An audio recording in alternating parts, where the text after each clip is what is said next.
perdido pecador, longe do meu Jesus, já me achava sem vigor, a perecer sem luz. Meu estado Cristo viu, dando-me sua mão, e salvar-me conseguiu da perdição.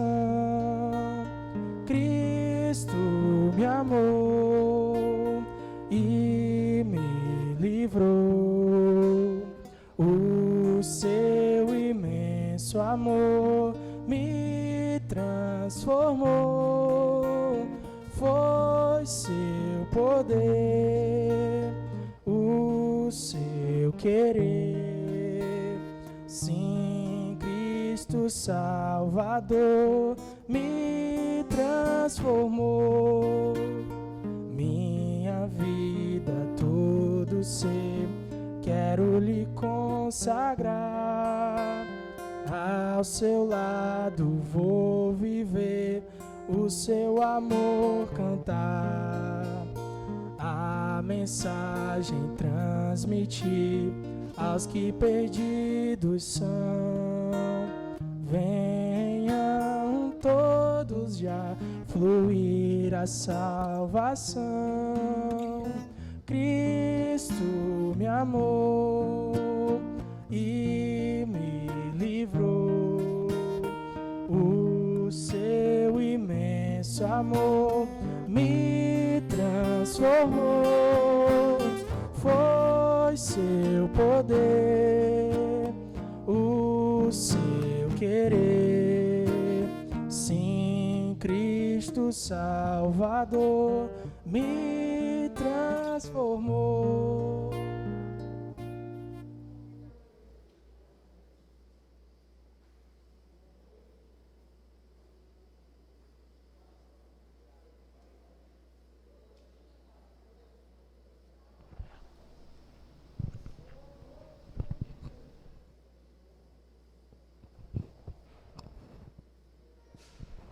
Boa noite.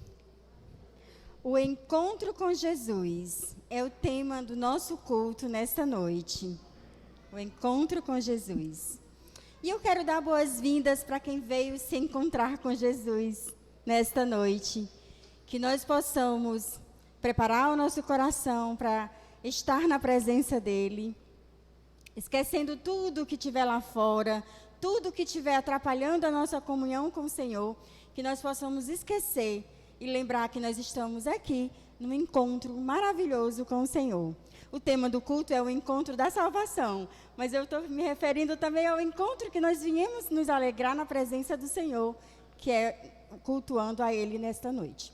Vou convidar você a curvar a sua cabeça e vamos pedir ao Senhor que esteja entre nós, que nós possamos o adorar verdadeiramente e cultuar como Ele merece. Oremos ao Senhor. Paizinho amado, ó Deus querido, eu não me canso de te agradecer cada vez que eu estou na Tua presença, nossos irmãos também, porque é muito gostoso estar na Tua presença. Pai querido, abençoa tudo o que acontecer neste local, que nós possamos, Senhor, nos derramar na Tua presença e aproveitar esse momento tão maravilhoso, tão divino, que estamos aqui para ouvir a Tua voz, para falar contigo, sabendo que o Senhor nos escuta. Ó meu Pai, muito obrigada. Recebe a nossa adoração, que nós possamos nos derramar na Tua presença e sairmos daqui totalmente diferente de como chegamos. Os nossos irmãos que estão em casa acompanhando, que nossos irmãos também, nesse momento, reserve esse momento e fale com o Senhor. Em nome de Jesus, eu te agradeço por estarmos na Tua casa, meu Pai. Amém. Vamos fazer uma leitura bíblica nesse momento. Ela se encontra em Salmos, vai ser projetado. Os irmãos podem ficar sentados como estão. Será em Salmo 25, do 8 ao 10. Eu gosto de acompanhar aqui na minha Bíblia, porque eu já deixo marcadinho. Leiamos a palavra do Senhor. Tem alguns irmãos ainda procurando, eu vou esperar um pouco. Salmos 25, do 8 a 10. Diz assim a palavra do Senhor: Bom e justo é o Senhor, por isso mostra o caminho aos pecadores. Conduz os humildes na justiça e lhes ensina o seu caminho. Todos os caminhos do Senhor são amor e fidelidade para com os que cumprem os preceitos da sua aliança. Louvado seja o Senhor. Nesse momento, vamos adorar o Senhor com cântico. Os irmãos fiquem à vontade. Se quiser ficar de pé, fique de pé, para assim adorar o Senhor juntamente com o grupo de louvor. Louvamos ao Senhor. Amém. Graças a Deus, meus irmãos, boa noite. Essa primeira canção, ela se chama Nosso Deus. A gente não cantou ela ainda aqui, acredito eu. Mas no decorrer da letra, os irmãos vão entendendo o que a canção significa. E música é isso, a gente canta no culto porque nós somos edificados através das músicas. Cada palavra, cada verdade dita sobre Deus é para nós pensarmos, nós refletirmos e agradecermos por quem Ele é. Amém?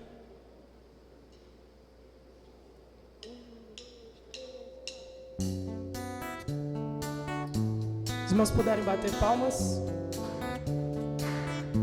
Tá um pouco alto, Ítalo, tá um pouco alto.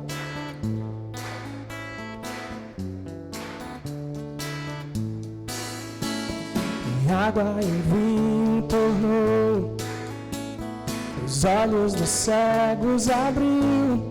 Não há outro igual a Deus. Dentro da noite brilhou, das cinzas nos fez ressurgir. Não há outro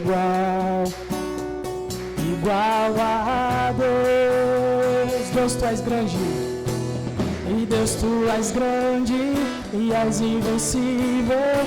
Tu és maior que qualquer outro. Tu és a cura, grande em poder. Nosso Deus, nosso Deus. E Deus, tu és grande, és invencível, mais elevado que qualquer outro. Tu és a cura, grande em poder. Nosso Deus, nosso Deus.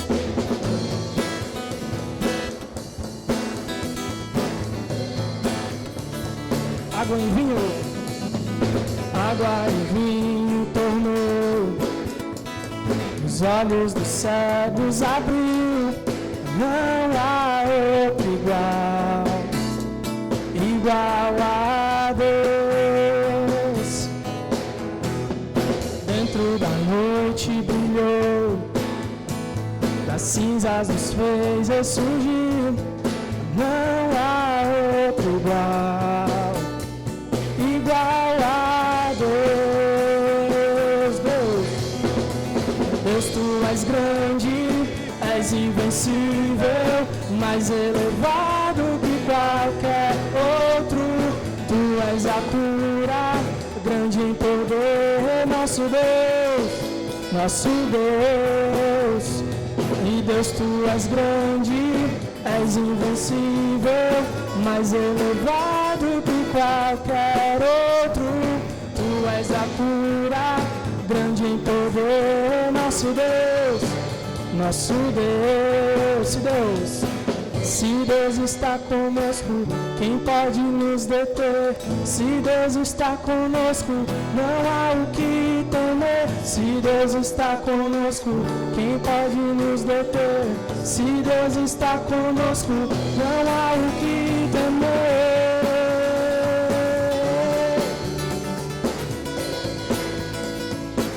Não há o que temer.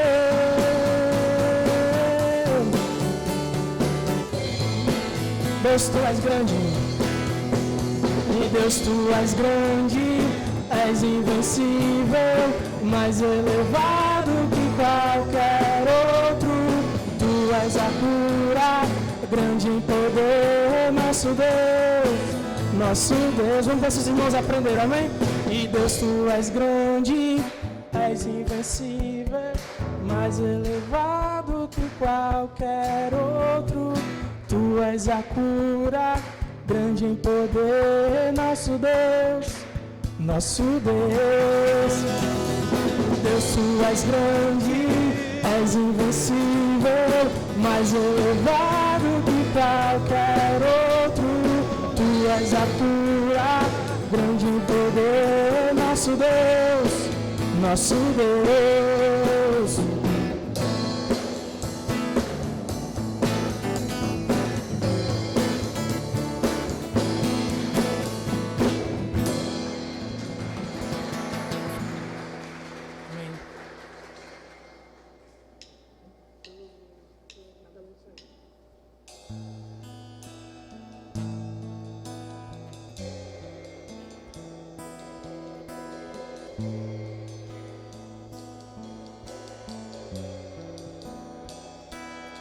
Teu sangue leva-me além, a todas as alturas, onde ouço a Tua voz.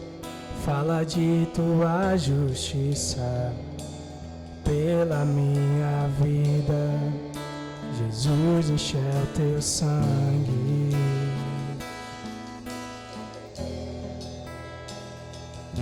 Tua cruz mostra a Tua graça, fala do amor do Pai, que prepara para nós um caminho para Ele, onde posso me achegar somente pelo sangue.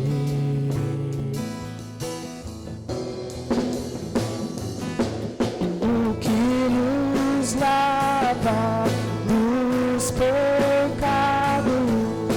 o que nos traz restauração, nada além do sangue, nada além do sangue de Jesus.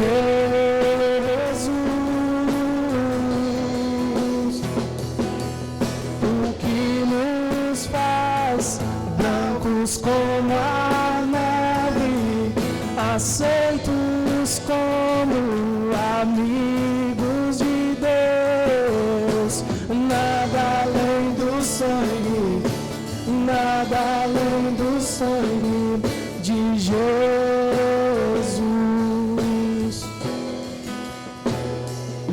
Tua cruz mostra a Tua graça, fala do amor do Pai, que prepara para nós um caminho para Ele, onde posso me achegar somente pelo sangue.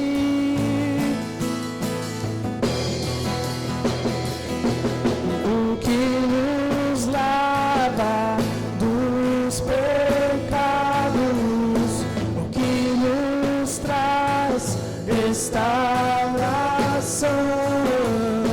nada além do sangue, nada além do sangue de Jesus.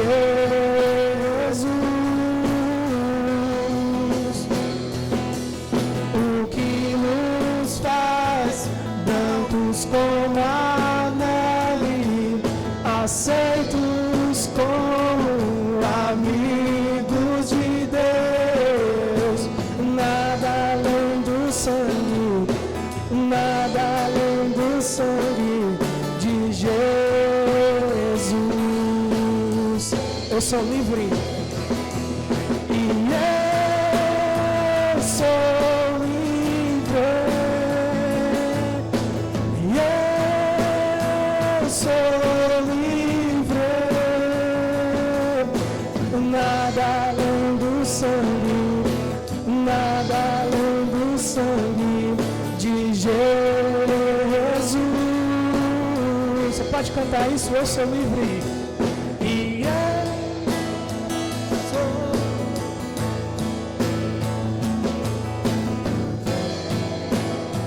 sou livre, nada além do sangue, nada além do sangue de Jesus.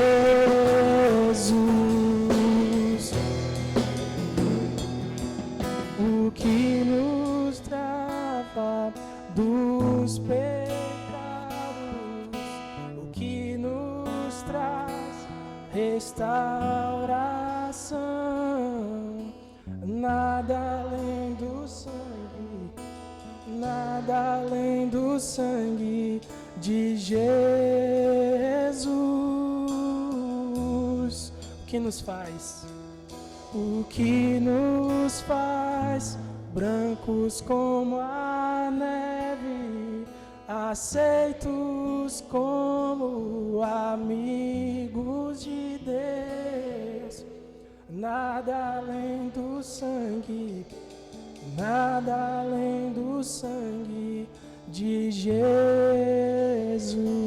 Amém. Glória a Deus. Você pode aplaudir nosso único mediador, Jesus Cristo. Amém.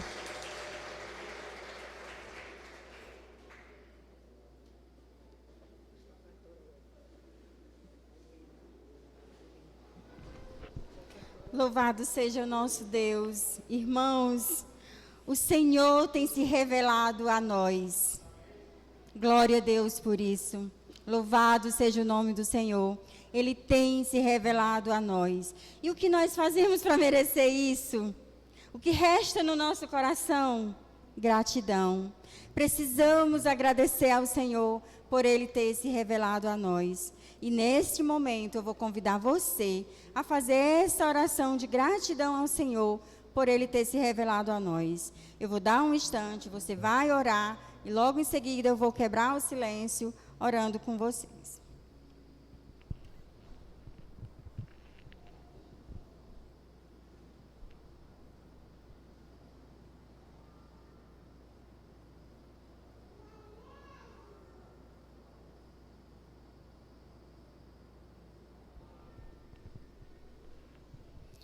Meu Paizinho querido, muito obrigada, Senhor. O nosso coração transborda de gratidão a Ti, pela certeza de que o Senhor tem nos alcançado. Senhor, nós não merecemos a Tua presença, mas Tu tem transformado nossos dias melhores. Gratidão a Ti, Senhor. Muito obrigada, porque o Senhor tem cuidado de cada um de nós. Todas as vezes, quando estamos em aflições, que nós entendemos que ali o Senhor está, tudo fica mais leve. Muito obrigada por eu ter sentido isso claramente na minha vida e os meus irmãos também. Obrigada por o Senhor ter cuidado de cada um de nós. Senhor, obrigada pela salvação. O Senhor nos alcançou. Que privilégio lindo. Oh Deus, muito obrigada, que nós possamos cada dia mais ser fiéis a Ti, Senhor. Meu Paizinho querido, obrigada por tudo que o Senhor tem feito nas nossas vidas, que nós possamos todos os dias ter um coração mais e mais grato a Ti, porque um coração grato é um coração feliz, é um coração que prova que ali está o Senhor. Que nós possamos mostrar para o mundo a nossa gratidão de ter encontrado contigo, meu Pai. Em nome de Jesus, eu te agradeço por nós entendermos que não merecemos a Tua presença, mas por amor o Senhor se revela a nós. Muito obrigada, Senhor. Amém. Vamos adorar o Senhor com nossos dízimos e oferta? É também um motivo de adoração ao Senhor. Quando nós ofertamos, nós estamos colaborando com o reino aqui na terra. Ofertamos ao Senhor.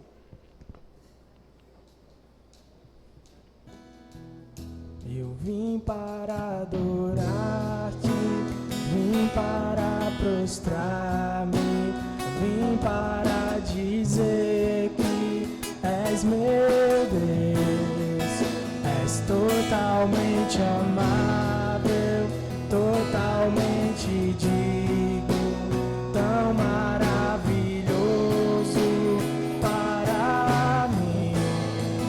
Eu vim para adorar-te, vim para prostrar-me, vim para dizer que és meu Deus, és totalmente amável, totalmente digno, és maravilhoso para mim.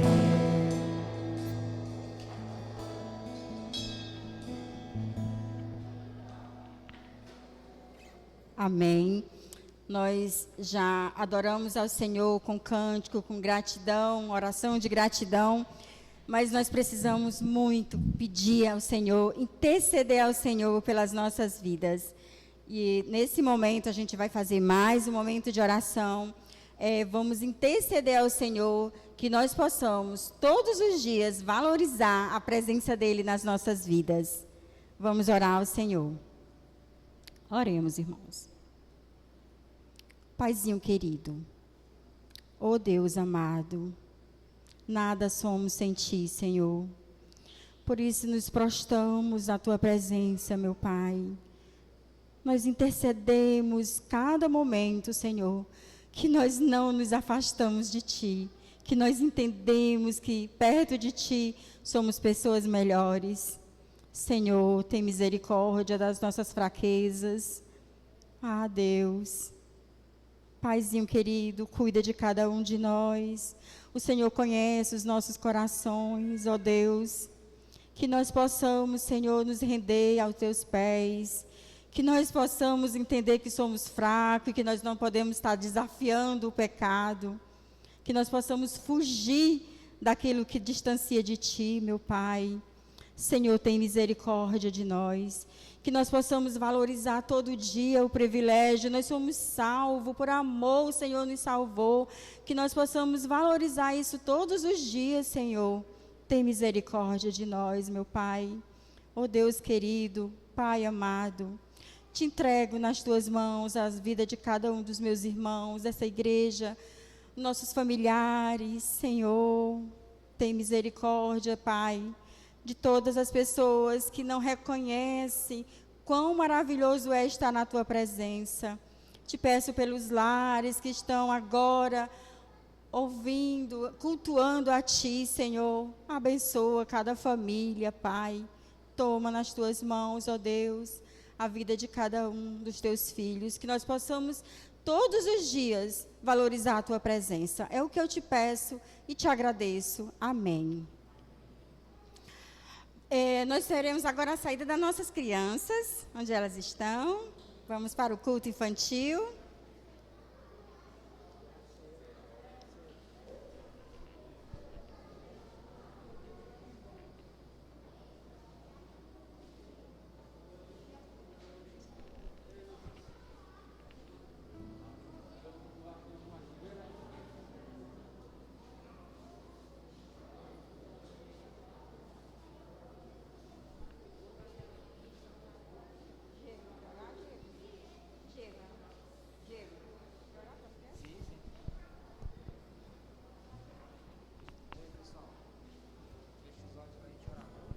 Vamos fechar os olhos aí, todo mundo, curvar a cabeça.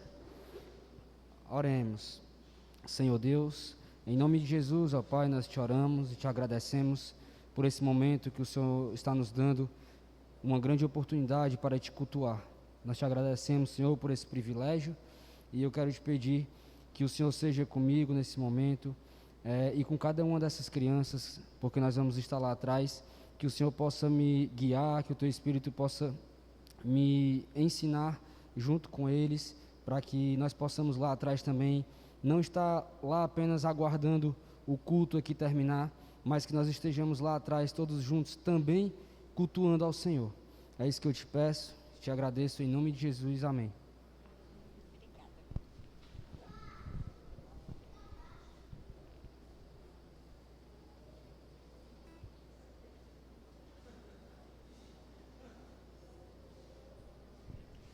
Nesse momento eu convido o pastor, nós vamos ter a ceia do Senhor nesse momento. E eu passo a falar com o pastor.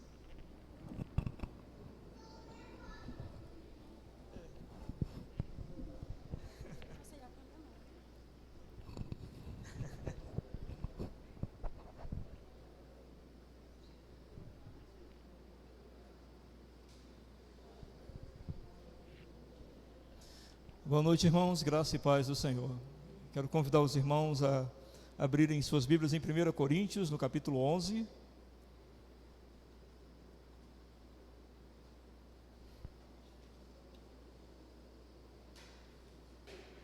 E nós vamos ler a partir do versículo 23. 1 Coríntios capítulo 11, a partir do versículo 23.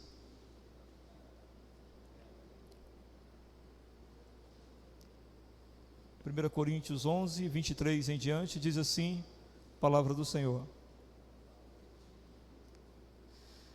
Porque eu recebi do Senhor o que também vos entreguei, que o Senhor Jesus, na noite em que foi traído, tomou o pão, e tendo dado graças, o partiu e disse, isto é o meu corpo que é dado por vós, fazei isso em memória de mim. Por semelhante modo, depois de haver ceado, tomou também o cálice, dizendo, este cálice é a nova aliança no meu sangue. Fazei isso todas as vezes que o beberdes em memória de mim. Porque todas as vezes que comerdes este pão e beberdes o cálice, anunciais a morte do Senhor até que ele venha. Por isso, aquele que comer o pão ou beber o cálice do Senhor indignamente, será réu do corpo e do sangue do Senhor. Examine-se, pois, o homem a si mesmo, e assim coma do pão e beba do cálice. Amém?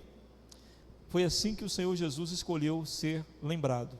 Todos nós sabemos que, às vezes, quando nos despedimos de alguém, a gente gosta de dizer alguma coisa ou deixar alguma coisa como lembrança.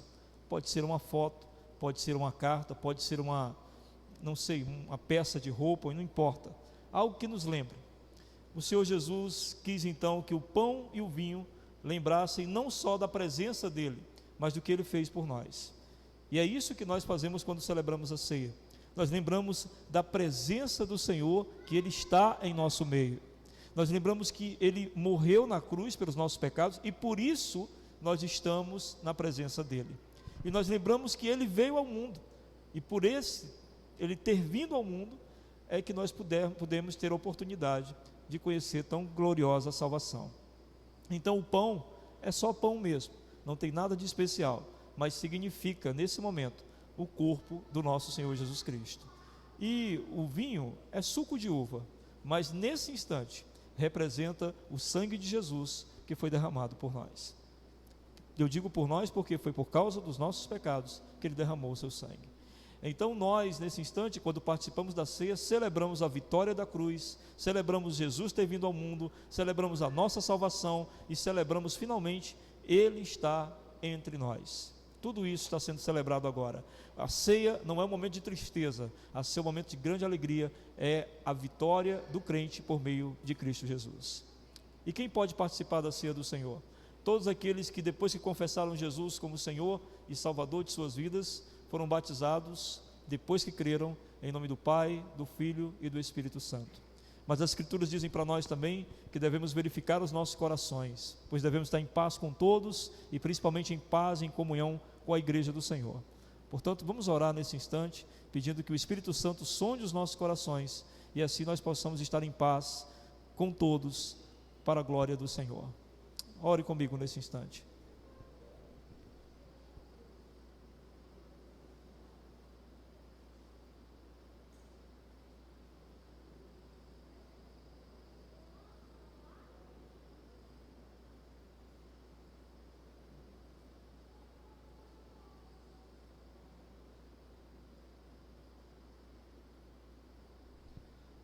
Senhor, nós te bendizemos nesse instante, te louvamos e glorificamos ao teu santo nome, pois só tu és digno de todo louvor, de toda honra e de toda glória. Reconhecemos, ó Deus, a tua majestade sobre nós e pedimos que nesse instante nós possamos reconhecer a tua presença e assim glorificar ao Senhor que está no meio de nós. Bendito e engrandecido seja o teu nome, hoje, sempre e eternamente. Amém. Amém, meus irmãos. Eu vou convidar aqui o irmão João Vitor para nos ajudar, por favor, com a ceia. João Vitor, irmão Márcio, por favor, também para nos ajudar.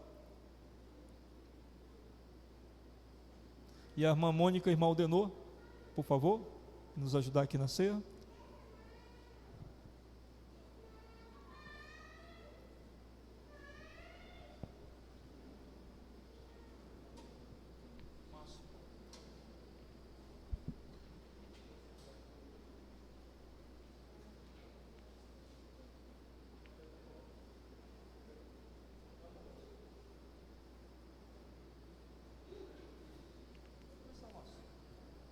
Vocês seguem o Márcio, tá bom? Pronto.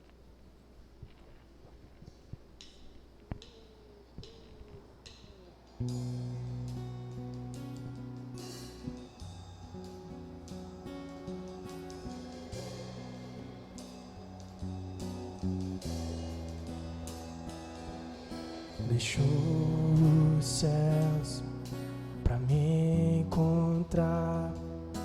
Aqui não é o seu lugar. Um amor assim o mundo não conheceu.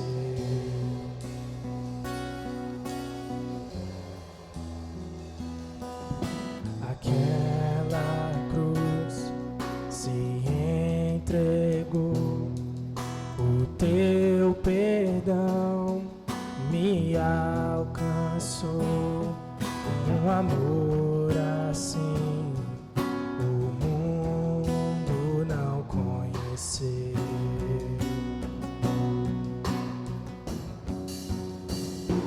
No altar de adoração seja sempre exaltado, e Jesus, Filho de Deus, deixou a sua glória, morreu em meu lugar. E Jesus, Filho de Deus, tu és Jesus, Filho de Deus. Deixou os céus pra me encontrar. Aqui não é o seu lugar. Um amor assim o mundo não conheceu.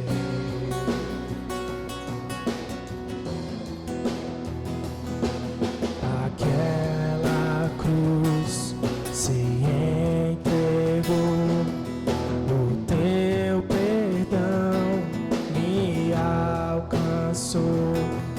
Um amor assim o mundo não conheceu.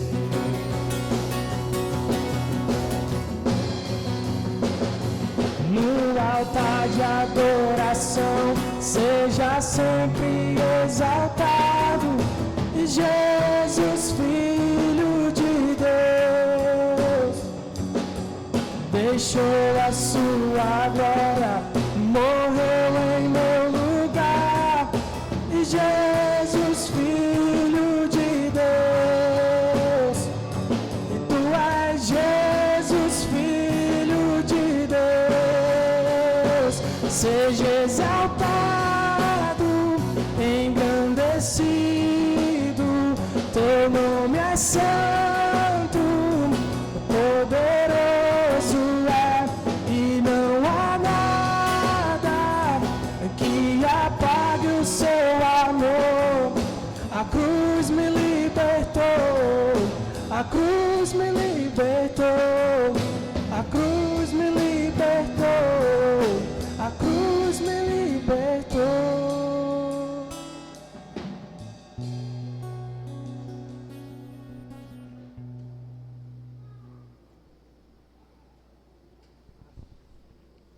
Convido os irmãos a se colocarem de pé. Eu já tinha colocado aqui. Já tinha aqui. Só pegar aqui.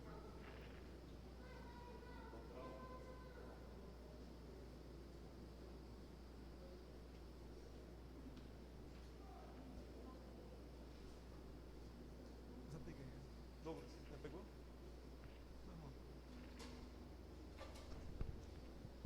Os irmãos podem retirar a máscara quando a gente celebra esse momento. Depois os irmãos colocam novamente.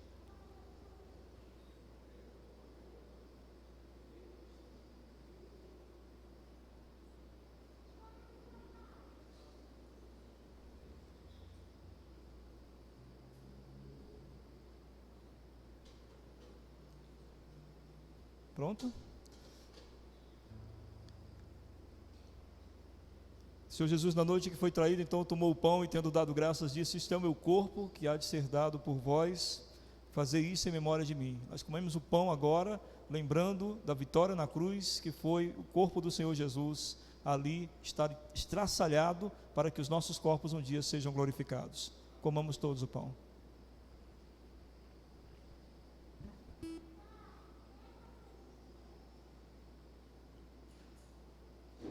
Vamos orar com o irmão João Vitor. João Vitor, por favor.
Da mesma forma, o Senhor Jesus tomou o cálice e disse: esse cálice é a nova e eterna aliança no meu sangue.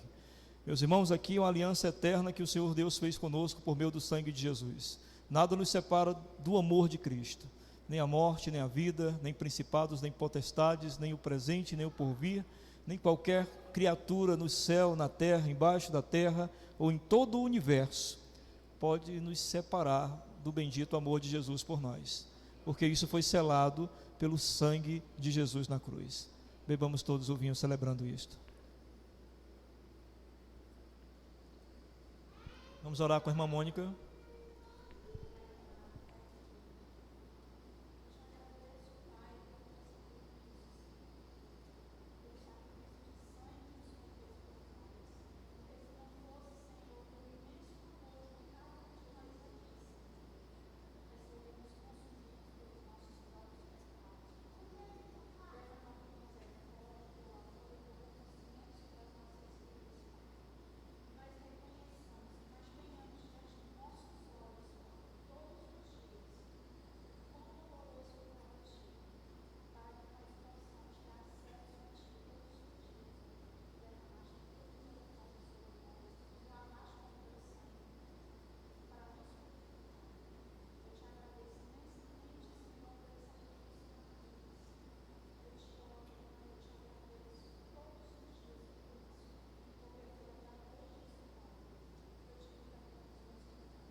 Amém, meus irmãos, podem sentar, coloquem a máscara de novo, por favor. Obrigado, meus irmãos, por nos ajudarem aqui. Muito obrigado.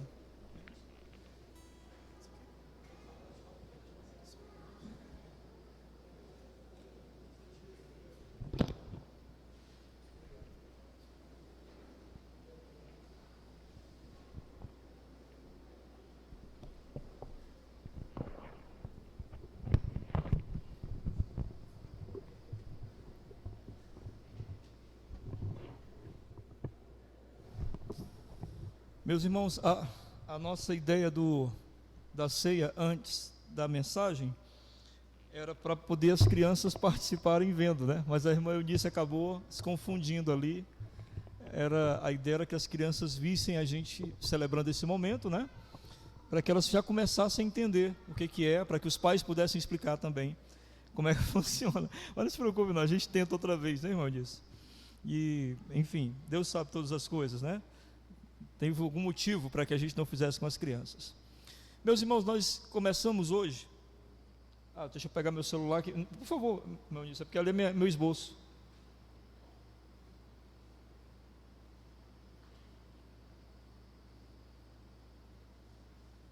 Nesses tempos modernos, acabou aquele negócio de algumas folhas escritas, alguma coisa, né?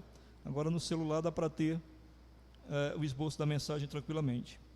Meus irmãos, nós vamos começar hoje uma nova série de mensagens, e essa nova série ela vai se basear na vida do apóstolo Pedro. Nós vamos aprender com o apóstolo Pedro sobre o que é uma vida sobre a rocha, alicerçada sobre a rocha. E essa rocha quem é? Jesus, exatamente. É baseado naquele momento, né, em que Jesus diz: sobre esta pedra, sobre esta rocha edificaria a minha igreja, que nós vamos falar então da vida do apóstolo Pedro com Jesus, e como a vida do apóstolo Pedro foi fundamentada na rocha, foi alicerçada na rocha, que é Cristo Jesus. Então, nesses próximos meses, nós vamos aprender com a vida dele o crescimento espiritual que teve o apóstolo Pedro nessa caminhada dele com Jesus. Por isso, lógico, né, o primeiro capítulo dessa história é esse tema que vocês viram aí, o encontro com Jesus, onde tudo começou. Como é que Pedro viu Jesus a primeira vez, o que aconteceu ali na primeira vez que Pedro viu Jesus, e que lições nós podemos aprender nesse primeiro encontro do apóstolo Pedro com Jesus. Eu espero que seja muito proveitoso para os irmãos. Eu e o pastor Tiago estaremos pregando essa série, né? O desafio maior é para o pastor Tiago, porque eu bolei a série e ele vem atrás de mim, né? Ele vem acompanhando. Então o desafio maior é para ele, porque ele vai ter que receber os textos e trabalhar os textos, né? Eu já vinha trabalhado os textos antes. Mas enfim, que Deus nos abençoe e que seja muito edificante para todos nós, amém? E que a gente cresça e que a gente se fortaleça e que nós nos fundamentemos firmemente na rocha que é o nosso Senhor Jesus Cristo. Nós vamos aprender com os erros de Pedro, com as falhas e acertos de Pedro, como nós devemos também lidar com nossas falhas e acertos. Eu creio que vai ser bem interessante, pelo menos essa é a minha oração. Então eu queria convidar você já a abrir sua Bíblia no Evangelho de João, no capítulo 1, Evangelho segundo João, capítulo 1.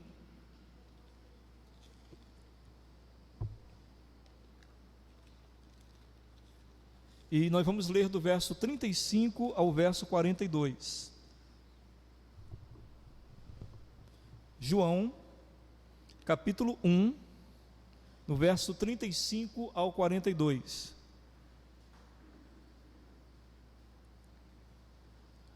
E eu vou convidar você a ficar de pé, só para você descansar um pouco, porque você já está um bom tempo sentado. Então vale a pena ficar de pé, até para se concentrar um pouco mais na leitura. Quando a gente está em pé, a gente tem um senso de concentração maior. Se você puder, é claro, tá? João capítulo 1, verso 35 ao 42, diz assim a palavra do Senhor. No dia seguinte, estava João outra vez na companhia de 2 dos seus discípulos. E vendo Jesus passar, disse: Eis o Cordeiro de Deus. Os 2 discípulos, ouvindo dizer isso, seguiram Jesus. E Jesus, voltando-se e vendo que o seguiam, disse-lhes: Que buscais? Disseram-lhe: Rabi, que quer dizer mestre, onde assistis? Respondeu-lhes: Vinde e vede. Foram, pois, e viram onde Jesus estava morando, e ficaram com ele aquele dia, sendo mais ou menos a hora 10ª.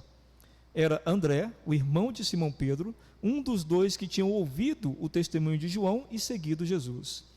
Ele achou primeiro o seu próprio irmão Simão, a quem disse: Achamos o Messias, que quer dizer Cristo, e o levou a Jesus. Olhando Jesus para ele, disse: Tu és Simão, o filho de João, tu serás chamado Cefas, que quer dizer Pedro. Amém? Vamos orar. Senhor Deus, nós estamos adentrando agora numa nova série de mensagens. Nós estamos agora buscando aprender por meio da vida do teu servo, o apóstolo Pedro, e nós te pedimos que seja muito enriquecedor para todos que estão aqui nesta noite, para todos que estão em casa nos acompanhando. Não importa a idade, não importa, ó Deus, que condição de fé essa pessoa está agora, nós cremos que por meio da tua palavra ela pode ter um crescimento espiritual, se ela abrir o coração e desejar crescer mais na comunhão contigo. Abençoa para que essa mensagem ajude a isto. Abençoa para que essa mensagem possa transformar essa vida. para a honra e glória do teu santo nome. Amém. Podem sentar, meus irmãos. Mantenha a sua Bíblia aberta para a gente ver o que o texto realmente tem a nos dizer. Bem, o texto começa no verso 35 dizendo no dia seguinte. Por que no dia seguinte? Porque no dia anterior, Jesus apareceu a João Batista. João Batista era aquele profeta que anunciava o Senhor Jesus, você sabe disso, né? E Jesus apareceu a João Batista, revelou-se a João Batista e foi batizado por João Batista. Foi um momento muito sublime, porque, como os irmãos sabem, quando Jesus foi batizado, o céu se abriu. Uma voz do alto dos céus disse: "Este é meu filho amado, em quem me comprazo." E o Espírito Santo desceu sobre Jesus em forma de pomba. Ou seja, não foi uma visão qualquer, foi um momento espetacular. E aí diz o texto então, que no dia seguinte, estava João outra vez na companhia, ou seja, outra vez, esses 2 discípulos de João, eram 2 discípulos que o acompanhavam regularmente. Tanto que o texto deixa bem claro para nós que outra vez, né? Ou seja, no dia anterior eles estavam e agora eles estavam de novo. Me parece talvez que eles não perceberam bem o que estava acontecendo ali, quem era realmente Jesus, né? E aí por isso o texto diz o seguinte para nós: "E vendo Jesus passar, disse João: Eis o Cordeiro de Deus." Nesse instante João revela então para esses 2 discípulos que Jesus é o Cordeiro de Deus, o que daria a entender para eles que Jesus era aquele que foi enviado por Deus com um determinado fim, com um determinado propósito. Esse determinado fim, esse determinado propósito, eu acredito que João já vinha explicando para eles continuamente. Porque veja o que acontece quando João diz isso: "Eis o Cordeiro de Deus que tira o pecado do mundo." Ele não diz isso, desculpa. "Eis o Cordeiro de Deus." Veja o que os discípulos fazem. Os 2 discípulos, ouvindo dizer isso, o que eles fizeram? Seguiram Jesus. Ou seja, me parece que essa senha, "Eis o Cordeiro de Deus", eles já vinham aprendendo algo sobre isso. O que era esse Cordeiro de Deus? Que na verdade era o Messias, o enviado de Deus para a salvação do mundo. E talvez a ideia de Cordeiro de Deus, eles imediatamente também fizeram um link, né, com a ideia do Cordeiro do Antigo Testamento, que libertava o povo, ou que libertou o povo da morte no Egito. Cordeiro que foi morto e o sangue que foi pintado nas portas, para que quando o anjo da morte passasse, ao ver o sangue do Cordeiro nas portas, pudesse passar direto. Então provavelmente eles fizeram uma ligação desse Cordeiro e foram atrás de Jesus. E aí diz o verso 38 que Jesus, voltando-se e vendo que o seguiam, disse-lhes: "Que buscais?" Disseram-lhe: "Rabi", que quer dizer mestre, "onde assistis?" ou "onde você mora? Onde você está?" Respondeu-lhes: "Vinde e vede." Foram, pois, e viram onde Jesus estava morando, e ficaram com ele aquele dia todo, sendo mais ou menos a hora décima aproximadamente 4 horas da tarde. Era aproximadamente 4 horas da tarde, eles passaram o resto daquele dia e noite com o Senhor Jesus. No verso 40, identifica-se finalmente quem é um dos discípulos. Nós compreendemos que um deles é João, porque quem escreve esse livro. E o outro discípulo é identificado agora no verso 40, quando diz: "Era André, o irmão de Simão Pedro, um dos 2 que tinham ouvido o testemunho de João e seguido Jesus." Ele, o André, achou primeiro seu próprio irmão, Simão, a quem disse: "Achamos o Messias", que quer dizer o Cristo. Então a primeira coisa que André fez foi ir em direção ao irmão dele, Pedro, e dizer: "Olha, nós achamos o Messias, nós achamos o enviado de Deus, nós achamos aquele que veio para salvar a humanidade dos seus pecados, nós o encontramos." E essa conclusão de André é interessante, que provavelmente ela não veio só porque João diz: "Eis o Cordeiro de Deus", mas porque André foi ter com Jesus, né, e passou um grande período com ele. E naquele grande período, talvez, na conversa que eles tiveram, ele começou a perceber que realmente aquele que foi apontado por João Batista tinha algo diferente daquilo que ele já tinha visto antes. Diz o texto então, que no verso 42, que ele levou Pedro a Jesus.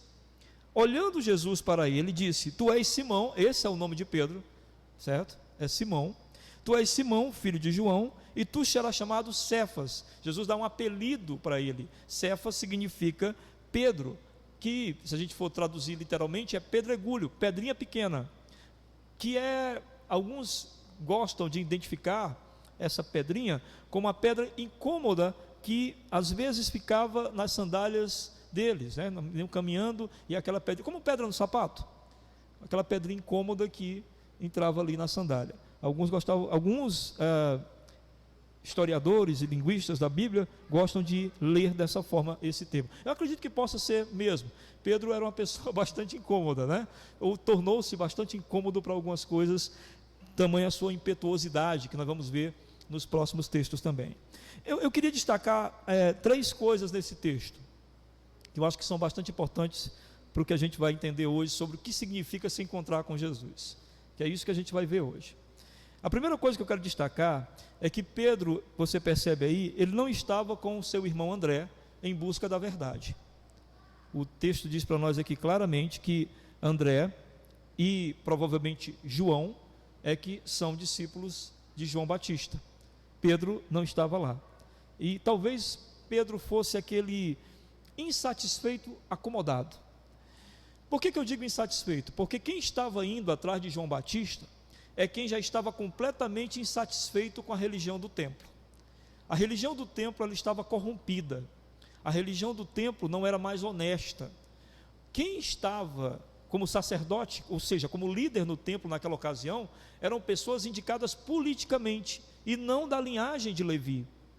A pessoa que deveria ficar no sacerdócio, na liderança do templo, eram pessoas que deveriam vir da linhagem da família ou da tribo de Levi. Quem estava lá agora não era dessa linhagem, Anás e Caifás.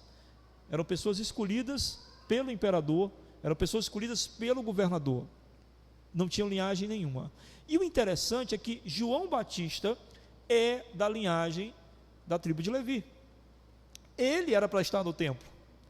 Ele provavelmente poderia ser sacerdote, se assim o quisessem, porque ele vinha da linhagem. No entanto, Deus pede que João Batista vá para o deserto. Não quer ele no templo, porque o templo está corrompido. Então o Senhor quer que ele pregue longe do templo e no deserto. Então quem ia ao deserto era quem já estava frustrado com o templo, porque o templo estava corrompido.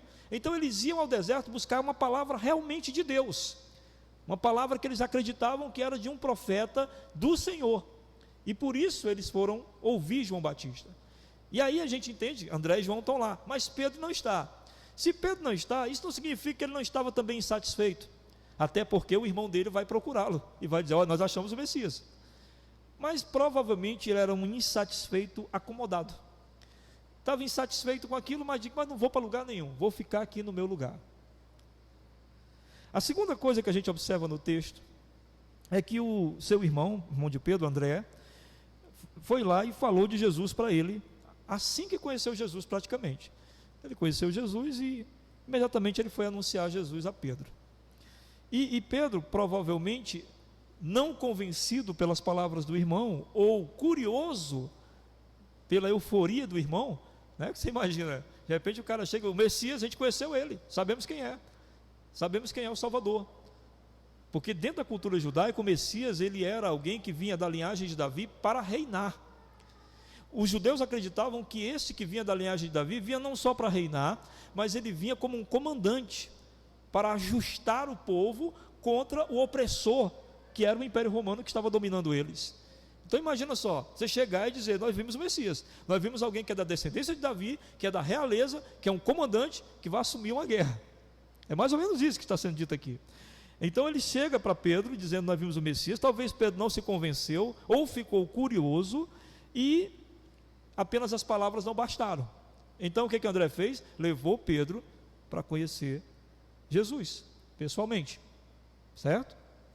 A terceira coisa do texto interessante é que Cristo, ao ver Pedro, de cara já dá a ele um novo nome. Não é isso? Olha, tu é Simão, filho de João, mas eu vou te chamar de Pedro. Ou seja, Jesus sabia exatamente quem era aquele homem que estava diante dele, e também sabia no que ele iria se tornar. Maravilhoso isso, né? Incrível. Bem, o que isso ensina para nós? O que esse texto diz para nós assim de cara? O que ele mostra para nós que nós devemos absorver assim, doutrinariamente falando? Primeiro, Pedro não está buscando a verdade. Se tivesse, era um discípulo de João, estava com seu irmão André, em algum momento ali. Mas a verdade veio ao encontro dele. Então a primeira coisa que a gente pode entender no texto é que a verdade que a gente não está buscando, ainda assim, ela pode vir ao nosso encontro. Veja o que diz Isaías 65, versículo 1. O André vai colocar para nós. Isaías 65, 1. Fui buscado pelos que não perguntavam por mim. Fui achado por aqueles que não me buscavam. A um povo que não se chamava do meu nome, eu disse: eis-me aqui, eis-me aqui. Amém? O Senhor Deus está dizendo: não me procuraram, eu me apresentei. A um povo que não sabia nem meu nome, eu disse quem eu era. Eu me revelei, eu quis assim. Isso é fantástico, não é? Isso é maravilhoso. A gente pensa, por exemplo, em Abraão. Eu não sei se você já parou para pensar, mas Abraão, ele estava na região de Ur, e aquela região era uma das regiões mais idolátricas daquela época. Eles tinham milhares de deuses, tudo para eles eram deuses, né? E aí Deus vai e revela-se pessoalmente a ele. Deus apresenta a verdade pessoalmente a ele. E o interessante é que Abraão não está atrás de verdade. Abraão está numa vida tranquila, já é um homem de certa idade, já está tudo tranquilo, tem uma terra para viver, e Deus se apresenta a ele e diz: sai da tua terra, da tua parentela, eu tenho um plano para ti, eu tenho um propósito para ti. Revela a ele uma verdade que o tira totalmente da comodidade onde ele estava. Essa verdade veio a ele, ele não foi buscar ela. É muito parecido então com o que aconteceu com Pedro, uma verdade que Pedro não estava buscando, não, ele talvez não estava mais nem aí para isso, pensou, e de repente a verdade veio ao encontro dele. A segunda coisa interessante do texto que a gente aprende é que quem conhece a Cristo anseia por apresentá-lo imediatamente. Não foi isso com André? André correu para o irmão para apresentar logo Jesus. Conhecemos o Messias. Porque se André tivesse criado um pouco de dúvida na cabeça, ele diria: não vou falar para o meu irmão que eu encontrei o Messias, eu preciso de mais prova, eu preciso de mais coisas, eu preciso de mais tempo, eu preciso caminhar mais com ele, entender mais o que ele é, o que ele está dizendo e tal. Mas não, me parece que André foi impactado pela presença de Jesus, mas muito mais do que isso, não é a presença de Jesus que o impactou, mas a fé o impactou. O impactou de tal forma que aquela coisa dele olhar para aquele homem e dizer: é um homem comum, um homem semelhante a mim, um homem de roupas rústicas como eu, no entanto, eu estou realmente crendo que este homem é o Salvador do mundo, ele é o Messias. Eu não estou vendo ele com um exército, eu não estou vendo ele com carruagens, eu não estou vendo ele com armadura, eu não estou vendo sequer o senso dele de ter a capacidade de juntar um grupo como Davi tinha e criar um exército. Mas eu creio que esse é o meu Messias. E aí, então imediatamente ele vai anunciar ao seu irmão, mesmo com tantas coisas que podem parecer contrárias àquilo que o irmão dele viesse a acreditar. Então quando a gente encontra Jesus, é muito semelhante a isso, quando a gente encontra de verdade. Quando a gente crê em Jesus de verdade, nós não nos contentamos. Nós imediatamente queremos anunciar, e queremos anunciar principalmente aos que nós amamos. Em Lucas 8,39, Jesus chegou a dizer ao demoniado gadareno, né, que Jesus libertou um endemoniado, e ele quis seguir Jesus. Jesus: não, vá para casa e conte o que eu fiz a você.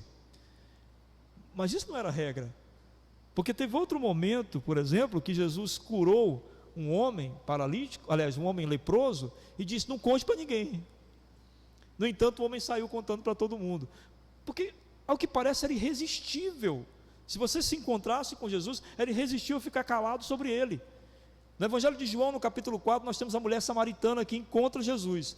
Quando ela encontra Jesus, ele só tem uma conversa com ela, é só um papo, é só uma coisa, ele explicando para ela que ele é o Messias. E quando ela acredita nisso, diz o texto, que ela entrou em Samaria, que era a cidade dela, anunciou para todo mundo, não conseguiu se calar, contou para todo mundo. Ou seja, está claro para nós que conheceu Jesus, você fala nele. Conheceu Jesus, você anuncia ele. E essa apresentação, a gente vê aqui no texto que é interessante, porque primeiro André usou palavras, para que Pedro acreditasse também como ele. Mas me parece que Pedro não se contentou só com as palavras.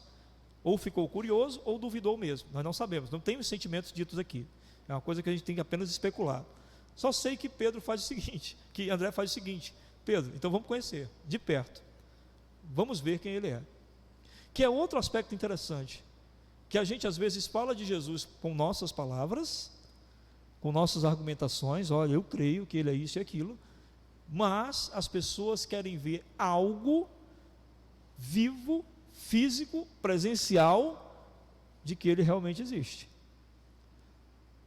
Onde eles vão ver isso? É em nós. Se eles verem que a nossa vida corresponde ao que nós dissemos, é bem capaz que eles possam crer. Os irmãos concordam comigo?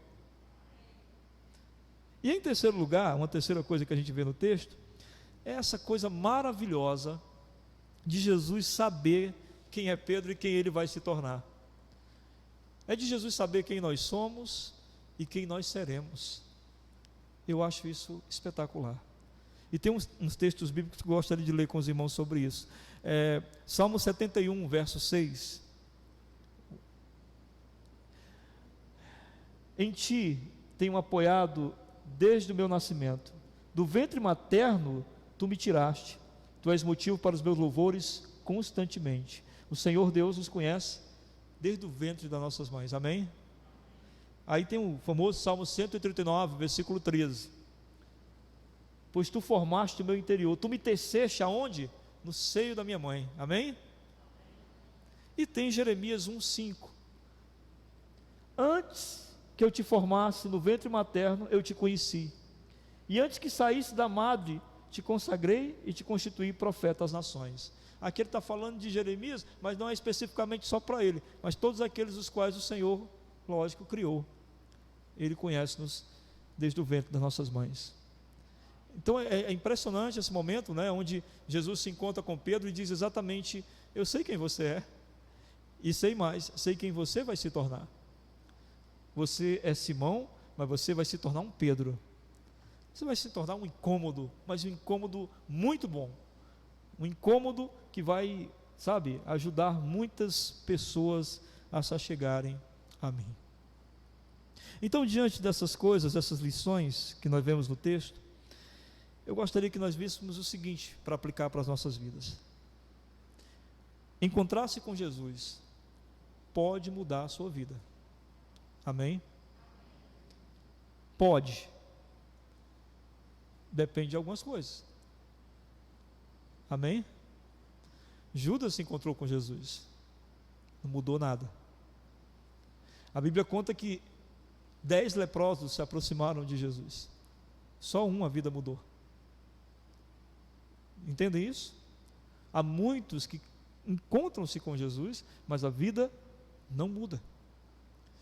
Eu gostaria então de apresentar a vocês, de acordo com o texto que nós acabamos de ver, 3 formas para que a nossa vida mude. Eu não estou falando de mudança religiosa, porque isso é bem fácil. Você basta adquirir alguns trejeitos, aprender algumas normas e pronto, você está dentro do grupo religioso chamado igreja. Mas a igreja não salva.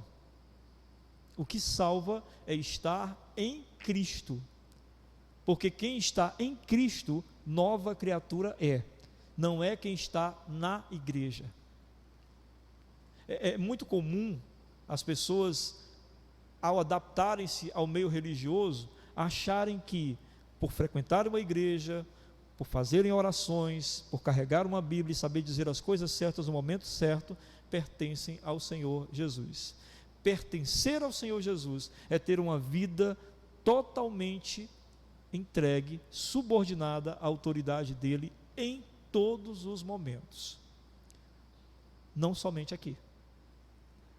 Alguns de nós, quando chegamos nesses ambientes de adoração, nós contemos os nossos pensamentos ruins, mas quando estamos lá fora, pensamos livremente o que não presta. Aqui parece que há uma lei, sabe, um juízo sobre nós se a gente pensar coisas erradas, mas lá fora podemos pensar livremente. E não pense que você não pode controlar seus pensamentos. Pode sim, porque às vezes você diz assim, eu vou matar esse cara. E por que você não mata? Porque você se controla e diz, se eu matar eu vou preso. Né? E por que a gente não faz isso com os outros pensamentos? Porque a autoridade de Jesus, muitas vezes, não está sobre nossas vidas. Então, há 3 coisas que a gente aprende aqui sobre realmente encontrar-se com Jesus e ver a vida transformada. A primeira delas é, você, quando encontrar-se com Jesus, você encontrará a verdade. Você encontrará a verdade. A verdade que a gente está buscando, a verdade que André estava buscando, né, era a verdade ele queria ouvir a voz de Deus, né, porque no templo, como o pessoal estava corrompido, ele não acreditava mais que aquele pessoal falasse em nome de Deus. Então ele foi atrás de João Batista porque acreditava, aqui está a verdade, aqui está alguém que fala em nome de Deus e eu acredito nisso. Por isso ele foi atrás de João Batista. A verdade que a gente procura é diferente. A verdade que todos nós buscamos está relacionada a qual é o sentido da vida? Qual é o sentido da nossa vida? Por que eu estou aqui? Por que eu nasci? Aquela velha história, né? De onde vim, para onde vou? E o que devo fazer nesse intervalo? Né? No intervalo que eu vim e no intervalo que eu vou. Esse intervalo que a gente chama de vida. O que eu devo fazer aqui? Isso é uma busca que todos estão procurando, todos procuram.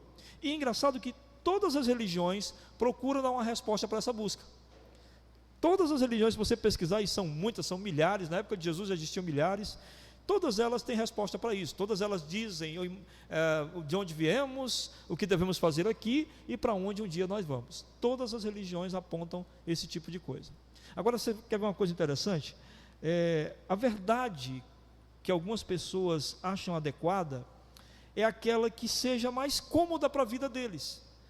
É aquela verdade que não interfira no modo deles viver, que eles possam viver livremente, entenderam? Sem se submeter a nada e continuar vivendo do jeito que querem. As pessoas amam essa verdade. Uma verdade de um Deus que não se intromete em nossa vida. Aquela verdade que diz, não, Deus é muito bom. Ele é muito bom, misericordioso, tremendamente amoroso. E nós podemos fazer tudo, porque no final Ele vai perdoar todo mundo. Afinal, Ele é um Deus de amor. Essa é uma verdade muito cômoda, porque não mexe com a gente, não interfere na vida da gente, né? A gente pode continuar fazendo o que quiser, porque no final das contas Ele vai receber todo mundo de bom grado. O problema é que a Bíblia diz que esse mesmo Deus que é bom e amoroso também é justo. E a Bíblia diz também que esse mesmo Deus que é bom, amoroso e justo, odeia o mal, detesta o pecado e pune os pecadores. Esse é o problema, né? Aí essa verdade fica... Mas as pessoas amam essa verdade que possa deixá-los numa situação cômoda e que não interfira na vida deles, deixa eu viver do jeito que eu quiser. Então, cuidado. Você pode pensar que encontrou Jesus, mas você ainda é submetido a essa verdade e crê nela como verdade. Essa não é a verdade que Jesus revela. Essas pessoas, sendo assim, essas que amam essa verdade cômoda, a verdade mais aceita por elas qual é? É que a vida é curta e nós devemos viver como bem entendermos. Por quê? Porque o que vale nessa vida é ser feliz. E quanto ao destino eterno, ninguém sabe. Então pouco importa, não vamos pensar nisso. Aí vamos pensar como os gregos pensavam, e Paulo cita numa das suas cartas: comamos e bebamos, amanhã morreremos. Então vamos fazer o que quiser fazer. Quem vai ligar para isso? Essa verdade é muito cômoda. Agora veja bem, a verdade que é Jesus, ela quando vem ao nosso encontro, ela desconstrói tudo o que a gente acreditava antes. Tudo.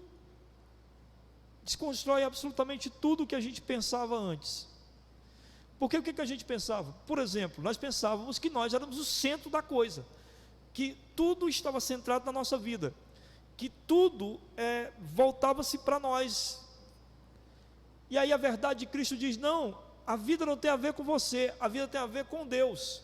É você vivendo para Deus, e não Deus fazendo tudo por você. Você sabia que está isso na Bíblia? Nós nascemos para a glória dele. nós nascemos para Ele. Nós não nascemos para que Ele faça tudo o que nós quisermos. É por isso que tudo o que Ele nos faz porque nos ama e é para a glória dEle. Que não faria sentido algum Ele fazer por nós, simplesmente por fazer, porque aí nós seríamos o centro e não Ele. Então nós não cantaríamos o que nós cantamos no culto hoje, celebrando um Deus que é isso, Deus que é aquilo. Não, para quê? Tínhamos que cantar, era sobre o que Ele está fazendo por nós. Era isso que a gente tinha que cantar, e não sobre Ele. Mas a Bíblia diz que a verdade é sobre nós vivermos para Ele. A Bíblia diz que nós nascemos por causa dEle, porque Ele quis, e porque Ele quis que nós vivêssemos para Ele. Quer um exemplo disso? Por que Jesus veio ao mundo? Ele não disse: eu não vim fazer minha vontade, eu vim fazer a vontade do Pai. E por que Ele disse isso? Porque Ele se fez um de nós, gente. Ele era igual a um ser humano. Para que o ser humano foi criado? Para que o ser humano existe? O caso de Jesus não foi criado, ele existe. Por que Jesus existiu? Por que Ele veio ao mundo como ser humano? Para fazer o que todo ser humano deveria fazer: viver para a glória de Deus, viver para o Deus. Essa é a verdade. A pergunta é: você teve um encontro com essa verdade? Você teve um encontro com essa verdade? Entenda, a verdade de Cristo não é uma crença conciliadora, sabe? Com nenhuma outra crença que a gente já tinha, né? Como, por exemplo, no catolicismo foi feito isso, né? Quando Constantino se converteu, ele pegou várias crenças dele e adequou ao cristianismo. Fez uma coisa que pudesse tornar aceitável, né? Encaixado naquilo que ele queria. A verdade de Cristo não é assim. A verdade de Cristo não é encaixada do jeito que a gente possa acomodar. A gente dizer: eu não acredito num Deus assim. Pouco importa. Ninguém está preocupado com o que você acredita ou deixa de acreditar. A questão é que Deus é assim. E aí você aceita isso ou não. E aí essa crença dessa verdade não é, como eu disse, uma crença que se encaixa. É uma verdade que nos torna uma nova criatura com a nova vida. Amém? E é fácil saber se essa verdade veio ao seu encontro. Nós podemos fazer um teste agora, se você teve um encontro com essa verdade que é Jesus. Primeira coisa: você não pensa mais como antes. Desde que você o conheceu, você não consegue mais pensar como antes. É isso que está escrito lá em Romanos capítulo 12, verso 2. O que diz lá em Romanos 12, 2? O André vai colocar ali para nós. Coloca, por favor, André. Romanos 12, 2. Não vos conformeis com este século, mas transformai-vos pela renovação da vossa mente, para que experimenteis qual seja a boa, agradável e perfeita vontade de Deus. No encontro com a verdade que é Jesus, a primeira coisa que muda em você é a tua maneira de pensar. Você não consegue mais pensar como pensava antes. Vem em você uma nova forma de pensar. A segunda coisa é que você não age mais como antes. Você não consegue mais agir como antes depois de encontrar a verdade que é Jesus. Veja o que diz Romanos 6, verso 12. O André vai colocar para nós, versos 12 e 13. Não reine, portanto, o pecado em vosso corpo mortal, de maneira que obedeçais às suas paixões. Nem ofereçais cada um os membros do seu corpo ao pecado, como instrumentos de iniquidade, mas oferecei-vos a Deus, como ressurretos dentre os mortos, e os vossos membros a Deus como instrumentos de justiça. Amém? O que acontece quando você encontra essa verdade? Teu corpo, ele agora não é mais um corpo rendido à escravidão do pecado. Ele é um corpo que você criou um desejo incrível de usá-lo para a glória de Deus. Quer um exemplo bem legal? Um homem viaja para a Europa, lá por volta de antes da Idade Média, por volta do ano 1200. Esse homem vê o dono de um escravo surrando o escravo violentamente. Esse homem se ira, pega o dono do escravo, crava uma espada no peito dele, o mata e diz ao escravo: você está livre. E o escravo diz o quê? Eu vou com o Senhor, para onde o Senhor quiser, porque o Senhor me tirou da morte e me deu a chance de ter uma nova vida. Perceberam o que eu quis dizer? Perceberam? Foi isso que Jesus fez com a gente. Foi isso que Jesus fez comigo, foi isso que Jesus fez com você. Aquele Senhor que nos torturava e queria nos matar, que era o pecado, foi morto pelo Senhor Jesus. E quando nós vimos o Senhor Jesus matar o pecado na cruz, nós dissemos a Ele o quê? Eu vou com o Senhor. Minha vida é tua, porque o Senhor me tirou da morte e me deu uma nova condição de vida. Quem se encontrou com a verdade, pensa assim. Terceiro aspecto de quem se encontrou com a verdade, a sua visão sobre a vida e a morte foram transformadas. Tem gente que tem medo de viver, e tem gente que tem medo de morrer, e tem gente que tem medo das duas coisas, de viver e de morrer, que é o que gera muito, né? Depressão, ansiedade. E aí a gente conhece a verdade, que é Jesus, o homem que venceu o mundo e venceu a morte, e diz para nós que caminha conosco. Paulo compreendeu isso. Em Gálatas capítulo 2, verso 20, ele diz: já não vivo mais eu, Cristo vive em mim. E a vida que eu vivo agora, eu vivo pela fé no Filho de Deus, que morreu e deu a vida por mim. Sabe o que Paulo está querendo dizer com isso?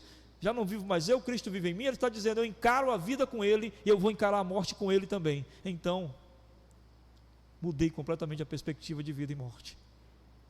Quem se encontrou com a verdade, que é Jesus, muda a perspectiva de vida e de morte.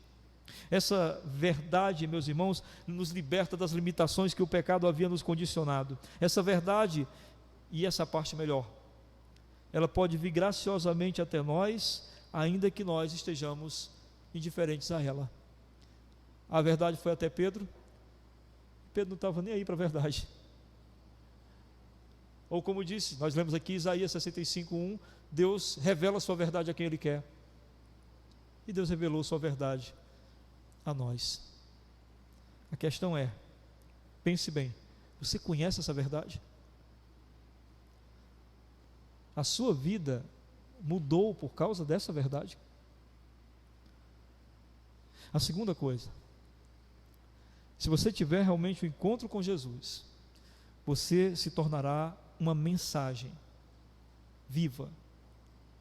O apóstolo Paulo chama de carta viva, lá em 2 Coríntios 3:2, ele diz isso: vós sois cartas vivas, você é a mensagem viva. Interessante,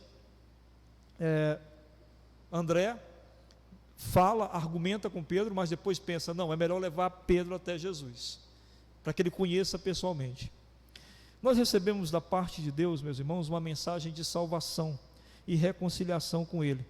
E a gente pode anunciar essa mensagem com palavras, sabe? Só que a gente nunca pode desassociar as palavras da nossa vida. Vou ser bem claro, por exemplo, eu estou pregando aqui. Se você me ver no dia a dia e eu não corresponder a parte daquilo que eu digo aqui, você vai pensar o quê? Poxa, nem ele consegue fazer o que está dizendo. Como é que ele quer cobrar de nós, ou quer exigir de nós, ou quer dizer para nós que Deus deseja isso, se ele mesmo não tem o compromisso com isso?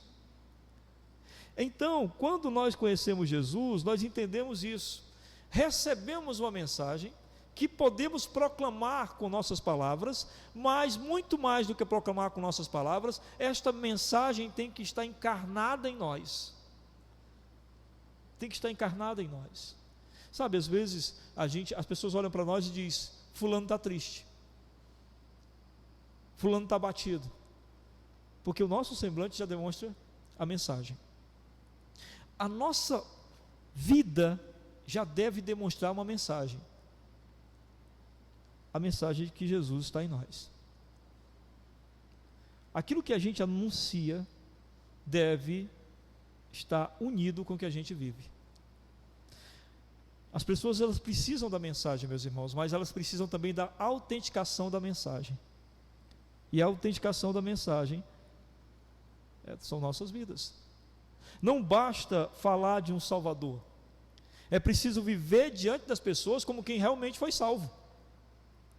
Não adianta a gente falar que as pessoas precisam ser salvas, nós mesmos precisamos demonstrar por nossas vidas que nós somos salvos. É semelhante à história do escravo que eu contei. É aquela história de que, a partir do momento em que eu percebo que o pecado estava me matando, então eu não posso viver alegremente com o pecado, porque senão o meu discurso não tem a ver com o que eu vivo, e se não tem a ver com o que eu vivo, ninguém vai acreditar nele. Então, nós devemos mostrar, por meio das nossas vidas, que a gente entendeu a mensagem, e que a gente está vivendo a mensagem, que a gente encarnou a mensagem, que a gente vive como quem vai para o céu, que a gente vive como quem foi resgatado do inferno. Porque eu já falei aqui numa pregação anterior, numa quarta-feira, se não me engano, que aquilo que Calvino diz, nós já estávamos no inferno, nós fomos retirados de lá, porque a Bíblia diz que nós estávamos condenados por nossos pecados e delitos, já estávamos no inferno, mas fomos retirados de lá. Você vive como quem foi retirado do inferno? Você já viu alguém que foi retirado de uma situação de condenação e morte? Como é que essa pessoa se comporta? Já viram? Pois é esse comportamento que nós deveríamos ter. É essa alegria da salvação que nós deveríamos demonstrar. E essa necessidade, esse desejo de mostrar para as pessoas que nós vamos morar em um outro lugar. Terceira coisa, se você teve um encontro com Jesus, você não vai mais desperdiçar a sua vida. Era isso que Jesus estava falando com Pedro. Tu és Simão, mas agora tu vais ser Cefas. E na mensagem da próxima semana a gente vai ver por que Jesus disse isso. Qual era o plano que Jesus tinha ao dizer isso? Pois é, tu és Simão, mas tu vais ser Cefas. Ou seja, quando você se encontra com Jesus, acabou o desperdício de vida. Sem Jesus a vida é um desperdício total. William Carey, ele disse o seguinte uma vez: eu não tenho medo do fracasso, eu tenho medo de ter sucesso em coisas que não importam. E o que não importa? Tudo que se refere apenas a esse mundo e não à eternidade. Não é sucesso obter qualquer tipo de vitória, cuja vitória somente está atrelada a esse mundo e não à eternidade. Eu entendo o que William Carey quis dizer. Todos nós temos medo de desperdiçar nossas vidas. Todos nós. Eu não sei, talvez você seja muito jovem ainda e não tenha pensado nisso. Mas quando a gente está chegando já perto dos 40 ou dos 50 anos, você começa a pensar: será que eu vivi como deveria ter vivido? Será que eu aproveitei do jeito que eu deveria ter aproveitado? E etc, etc, etc. É a hora de entender se a vida foi desperdiçada ou não. Jesus olha para nós, Ele sabe exatamente de onde nós viemos, Ele sabe quem nós somos e principalmente o que nós poderemos ser uma vez que nós estejamos caminhando com Ele. Vocês lembram o que diz em João 15, verso 5? Sem mim nada podeis fazer. Ou seja, vocês querem ter uma vida que vale a pena mesmo? Tem que caminhar comigo, porque não existe vida que vale a pena longe de Jesus. Se você tem olhado para a tua vida e tem pensado: poxa, eu acho que minha vida não vale a pena, então você não tem caminhado com Jesus. Então você não encontrou-se com Jesus. Porque quem se encontrou com Jesus, a vida começa a valer a pena. E se eu puder abrir um parêntese aqui para os irmãos, quem está falando com vocês é uma pessoa que teve depressão, com 12 anos de idade. Pensamentos suicidas desde os 12 anos de idade. Dos 12 aos 22 anos, eu tive pensamentos suicidas praticamente todos os dias. Não tinha nenhum problema de saúde, tinha uma família legal, bem integrada, irmãos tranquilos, amigos, mas passei 12 anos assim. E aí me encontrei com Jesus. E o que mudou? Bom, a minha depressão ela é orgânica. Eu preciso dormir, eu preciso me alimentar, eu preciso fazer caminhada, eu preciso de uma série de coisas. Mas eu preciso principalmente ter objetivos na vida. E aí eu descobri um objetivo: servir a Jesus, amá-lo, imitá-lo, fazer a vontade dele, buscar a semelhança com ele, e assim ser bom filho, ser bom pai, fazer tudo como se fosse para ele. Isso mudou minha vida. Isso mudou minha perspectiva de vida. A sua perspectiva de vida é essa? Conhecer e caminhar com Jesus muda histórias. Mudou a de Pedro. Mudou a sua? Mas note uma coisa. Como é que funciona essa caminhada? A gente caminha nos passos dele, aprendendo a ser humilde, aprendendo a ser obediente, aprendendo a ser submisso. Por isso que ele disse para nós, né? Quem quiser vir após mim, negue-se a si mesmo e tome a sua cruz. Negar a si mesmo, humildade. Tomar a cruz, obediência, submissão e humilhação. Eu não entendo porque as pessoas têm tanto medo de ser humilhado. A humilhação nos faz tão bem. Tão bem. Jesus nos ensinou isso. Quem segue Jesus de perto, jamais será o mesmo. Jamais. A nossa vida andando com Jesus ganha novos contornos, novos significados. Seguir Jesus, meus irmãos, faz com que a história vazia e sem perspectiva que a gente tinha mude completamente. E aí eu pergunto: você tem seguido Jesus? Você quer viver uma vida que não foi um desperdício? Chegar ao final da sua história e dizer, valeu a pena. E olha, não se preocupe, se você pensar, poxa, eu perdi 10 anos da minha vida, eu perdi 20 anos da minha vida, eu também perdi. Isso não importa. Para Deus o que importa é o momento em que você diz, eu quero viver agora para o Senhor. Isso pode ser uma semana.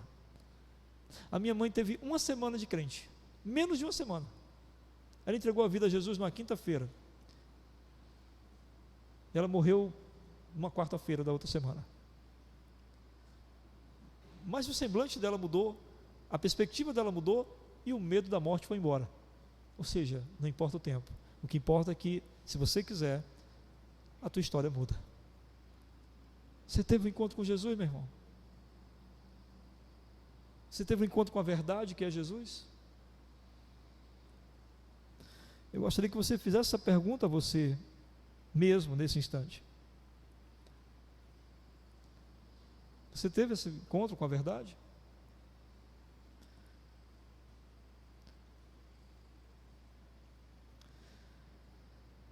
Você se tornou uma mensagem?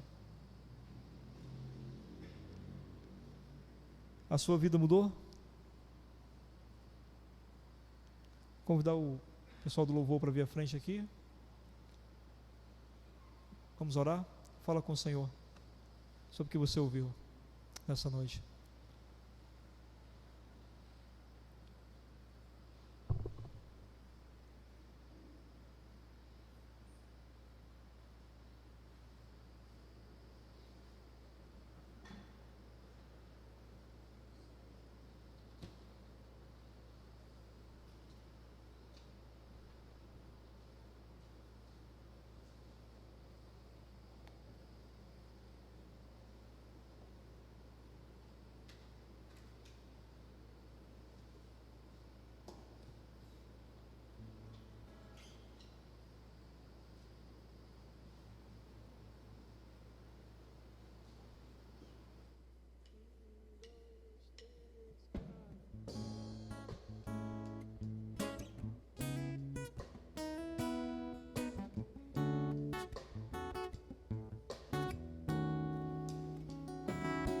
Jesus Cristo mudou meu viver. Jesus Cristo mudou meu viver. É a luz que ilumina meu ser. Sim, Jesus Cristo mudou meu viver.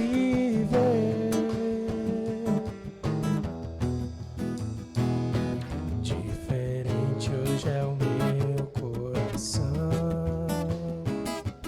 Diferente hoje é o meu coração. Cristo deu-me paz e perdão. Sim,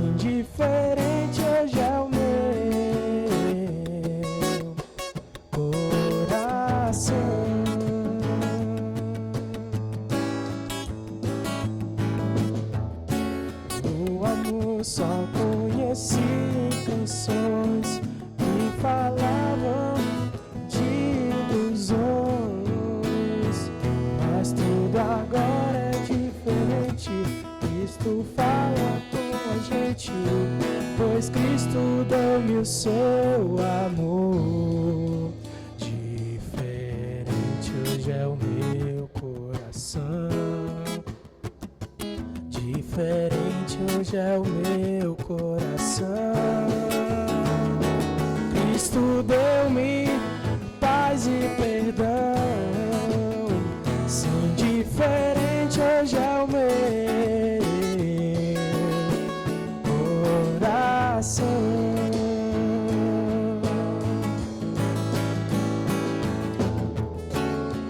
O amor só conheci em canções que falavam de ilusões, mas tudo agora é diferente. Cristo fala com a gente, pois Cristo deu-me o seu amor. Jesus Cristo mudou meu viver. Jesus Cristo mudou meu viver. É a luz que ilumina meu ser. Sim, Jesus Cristo mudou meu viver.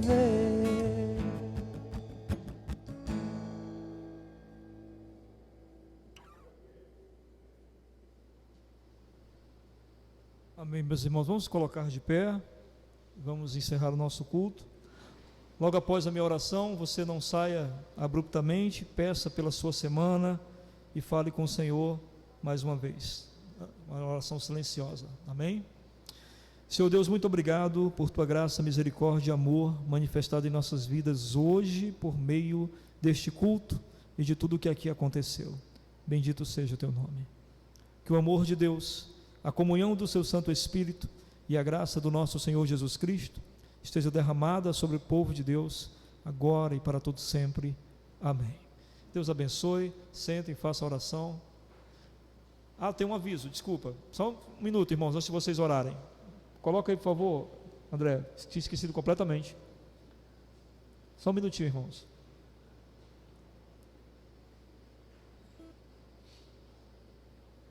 Pronto, é o curso de membresia que a gente vai começar no próximo fim de semana. As aulas são domingo às 10 ou às 17 horas. Você faz a escolha na hora de fazer a inscrição.